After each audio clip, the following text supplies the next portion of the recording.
Welcome to Forensic Friday. where we examine the intersection of true crime, psychology, and the heart of being human in the middle of it all.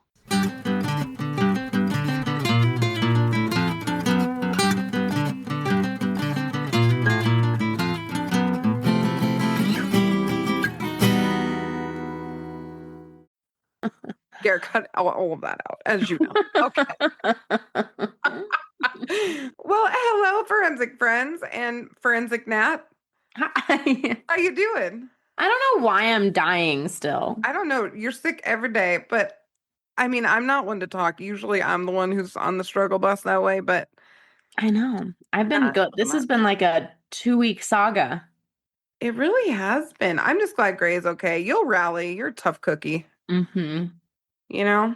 Yeah, I'm glad Grace is good because I think I'm getting like an ear infection. Oh my God. I'm a mess. You're going to take me down for the next 10 years. I finally got out of elementary school, and now Yeah, no. proximity to you is going to keep us sick for We're 10 both years screwed. together. But I've been doing my supplements. I was telling her earlier, I'm drinking my water, supplements, Good. getting sleep, trying really hard. So far, knock on wood, we are hanging in there. There But you go. Colorado is like a sauna. We're supposed to get snow tomorrow, but it has been a very weird year. Mm-hmm. We've only had, I think, one good snow, maybe two. Not even. Not even. I know. I mean, I still have snow in my front yard because I always do. But My parents don't even have snow, oh, and they're in the mountains. yeah, I know. It's been kind of bad. I'm nervous about the summer. I hope we start getting some snow. It does not show that it's snowing in Parker tomorrow. Oh, I saw it the other day for where I live, but we'll see. Yeah, well, maybe where you live, but yeah, Parker just says sunny. It's colder, Oh man. but no snow. No snow. It's just hot. It's balmy. I I've been hate it. getting hot in my office because I come in a cute sweater because 'tis the season, and then I'm boiling in the afternoon, Mm-hmm. I do. So annoying. So, for our mini, Mm-hmm. we are going to we've talked about stalking 8 different ways, but it still comes up.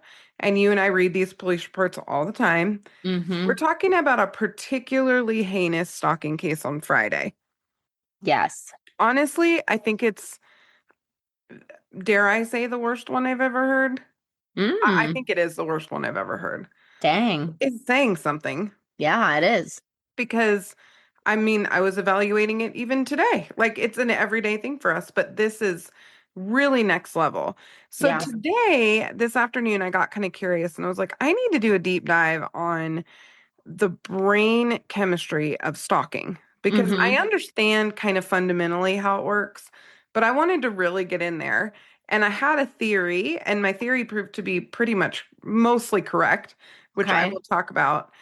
But I was curious why people get just so fixated in the face of all odds. Hmm. Why do they get stuck on this? And then, what does it take to kind of get off their radar? And we're going to Mm. talk more about getting off the radar on Friday because that's part of the prevention heart piece of Friday's episode. But Okay. today we're going to talk about kind of the hard wiring of the brain and why Okay. stalking gets in there good in some of these people. Great. Okay. So, really, all of our brains, a stalking brain is no different, okay? But really, all of our brains function a little bit like a slot machine, okay? So, the Mm-hmm. most intense form of conditioning is an inconsistent reward. Okay. And so, you will chase that sucker to the ends of the earth. And people do, they sit there and all day, boop, boop, Right. boop. And so, most of the pulls you lose. And occasionally there's a near miss, like you get really close to winning. Mm-hmm. And what Mm-hmm. they've found is the near miss actually releases more dopamine than the win, Hmm. which is wild. I read that in a research article today and it kind of makes sense, but it Yeah. changed how I think about it a little bit. Yeah. So the stalker isn't really chasing love, they're chasing that next pull, that next attempt to make contact with this person or spot them, watch them, whatever. Mm-hmm. Mm-hmm. So rejection doesn't stop this whole thing, it primes it. Okay. particularly like an in-person stalking. And you and I have talked about with the Moscow murders, which we reference a lot. Mm-hmm. What I really believe, what you really believe, is that he began stalking one or more of the victims because that just fits the bill Yeah. here. And the rejection in this case, which I think there probably was one, it may not have been super formal, but some kind of a avoidance or I'm not interested, something may have happened. Mm-hmm. It sets the brain up to just keep going. Mm-hmm. So then in the brain, you also have your amygdala, right? And in stalking, the amygdala is like a smoke alarm with dead batteries.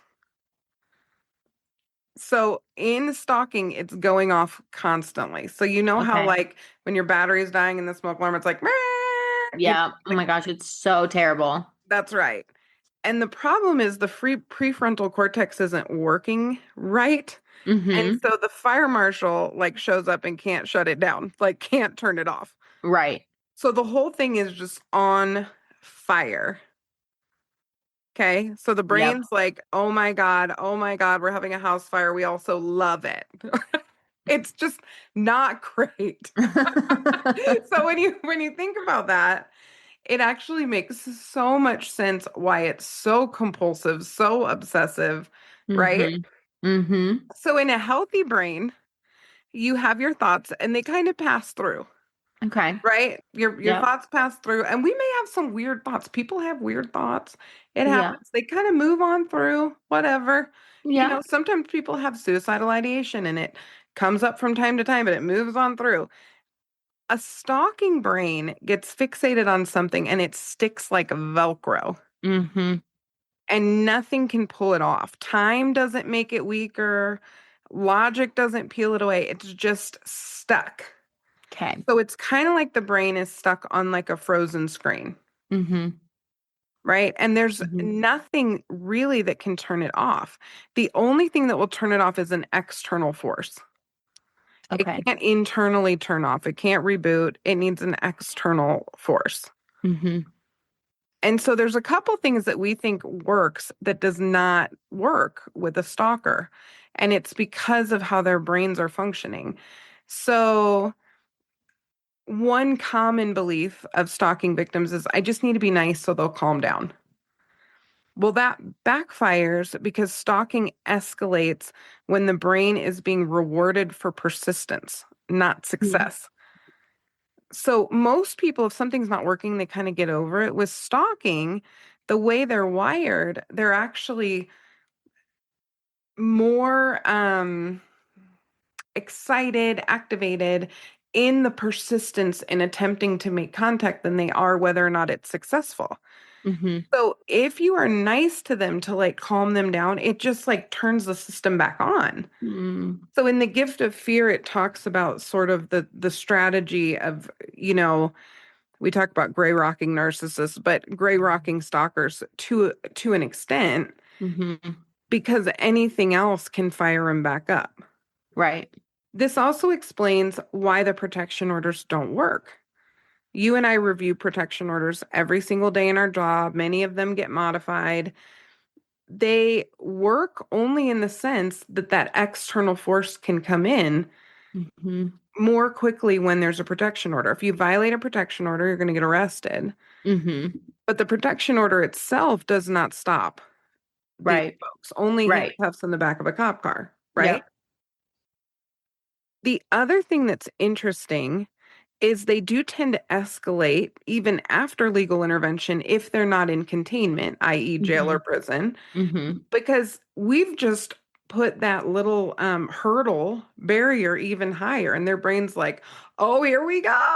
Now it's 10 feet tall. Like, this sounds like a great idea. I'm going to try to jump over that, Yep. right? Basically, the worse off they are, the more excited they are to try. So it's a very complicated crime to prosecute, but also it's a difficult behavior to turn around, Mm-hmm. right? So, couple of things. I have for years been researching, reading about, considering is medication, trauma work, like what is helpful with these folks? Because we treat them And it's very hard. You cannot do CBT with these folks to get them to stop stalking. You Right. might be successful with a little bit of like, mm, maybe coping skills, maybe a little bit of impulse control, but really it's just they're not catching the thought Mm-hmm. in a healthy way where they can look at it, examine it objectively, and make a different choice. It's all Mm-hmm. happening super, super fast, and it's stuck wiring. Right. So, here's what I will say about medication, though. It can reduce the drive and arousal a little bit. It doesn't create insight, accountability, or values. Treatment does that, but it lowers the volume. Mm-hmm. That's helpful with stalking. It just is. And I say this because there's probably people listening who've experienced some level of stalking and it's terrifying.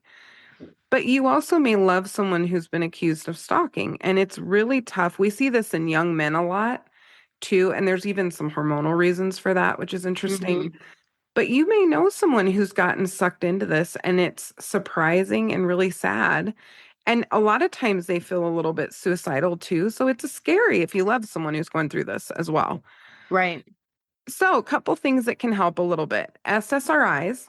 So, this would be like Prozac, Lexapro, those kind of medications. Increase serotonin availability and improves cognitive flexibility. Mm-hmm. So, what's helpful with that is it might like work on that Velcro a little to create a little bit of space to work on some of that OCD like circuitry in the brain where things are just getting stuck. Yeah. It doesn't fix the thoughts, it doesn't reduce entitlement or anything else, but it could maybe turn the volume down a little bit. The drawbacks are it takes quite a while for this to work. So typically 4 to 6 weeks, depending on the medication, to get to a therapeutic level in your Mm-hmm. bloodstream. So Mm-hmm. it takes time.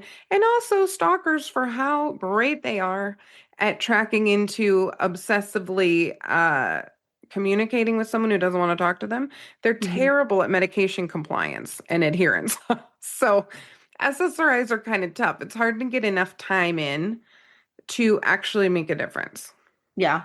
right? So in a Yeah. forensic setting like ours, it's helpful, but it's got to be combined with external structure and monitoring, Mm-hmm. right? And at least, we talk about GPS not being the most helpful thing, but in this population, you at least know where someone is.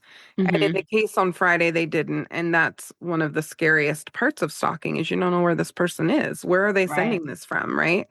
Right. Antipsychotics, situationally, low dose, can be helpful based on the delusional beliefs that we're meant to be together. Okay. This is helpful for severe fixations or paranoias, and if they're interpreting a threat incorrectly. Mm-hmm. So one of the things that this can help with is some stalkers really misperceive reality. We Mm-hmm. talked about this with the weather woman here in Denver who was being stalked. That Right. That sometimes case, these yeah. folks, they'll see like I had joked that they wink. I'm almost certain they do not wink. But maybe they're wearing like a purple sweater, and the guy's like, Mm-hmm. "Oh, purple's my favorite color," and they think, "Well, Mm-hmm. she's wearing that for me, right?" Yeah. Yeah. This helps dial that down a little bit. My And favorite from that episode was when you said, and then they wink. no, I know I was like, they don't. mm, They don't wink. that's fine. They might wink once, but they won't be on air next week. They get fired if they do that. Can you imagine? Oh my God. No, I was watching this movie. Have you seen the movie Love You Forever on HBO? no. Okay, it's freaking nuts. First of all, it's DV to a T. It's like an Okay. not even exaggerated, unfortunately, a little bit exaggerated, like borderline DV offender. Okay. That's what it is. Oh, Yeah. it's unbelievable. You have to watch it and get back to me. I'm Okay. tempted to show a part of it in group, actually. Uh-huh. Let's do that tomorrow. I know we might. It's really interesting. So Okay. the gaslighting is chef's kiss gaslighting. Nice. Yeah, it was very upsetting watching it actually, but it's like Mm-hmm. a tiny bit funny. I don't know, it's weird. They have it in there Okay. as a comedy, but I'm not sure. It might Okay. keep me up a little bit. Yeah. Um, okay. The other thing is with an antipsychotic, it does not argue with the belief, it just reduces the intensity. Don't argue with psychotic people. If you learn nothing else today, learn that. Don't argue with them ever. Ever. When they It come into doesn't our go office, anywhere. the conversations we have, it's like, yeah, that just sounds wild. What a week you had. Mm-hmm. And you talk Mm-hmm. about it, but you don't directly challenge. It's not helpful. It makes Right. them feel really unsafe. It freaks them out. Yeah. Right. But there's often side effects to antipsychotics, not to mention the stigma. And most folks are non-compliant with antipsychotics. Right. Mood stabilizers would be another option. But again, these aren't appropriate for everyone. Mm-hmm. But it may help with some of the up and down affect and emotion Okay. that drives this behavior. Yes. So those are some things. And then in therapy, you really have to get in with somebody who understands that the brain is different, who can partner with maybe a physician or a psychologist and Mm-hmm. kind of figure out what's going to work for this person. And just like psychopathy and depression and anxiety and all these other things, it's on a spectrum. Mm-hmm. So some folks stalk, we're going to talk about the typologies on Friday, but some people stalk really because of what it does for their nervous system. It's almost self-medicating. Right. Some stalk because they're just angry and they can't let go of a relationship, and that's a different mental health thing. So when Mm-hmm. you look at all the different reasons, you just need an educated person in there helping. Yeah.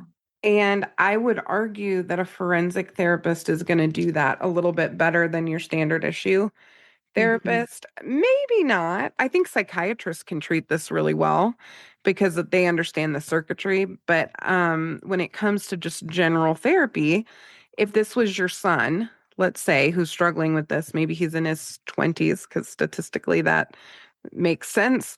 They really probably need to see a therapist who can understand this and maybe get some medication going and, Yeah. you know, hopefully the person on the receiving end is able to kind of get away. And the really sad thing about stalking is sometimes they just need to find the next shiny thing.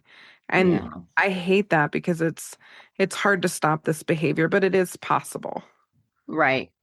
It is possible. And I would say to someone who's being stalked, most of the time people don't report it until it gets really escalated. Mm-hmm. I would report it early and often and if you know who it is, get a protection order as soon as you can, you Mm-hmm. know. But consult with they have victim advocates at police departments who are great at this kind of stuff.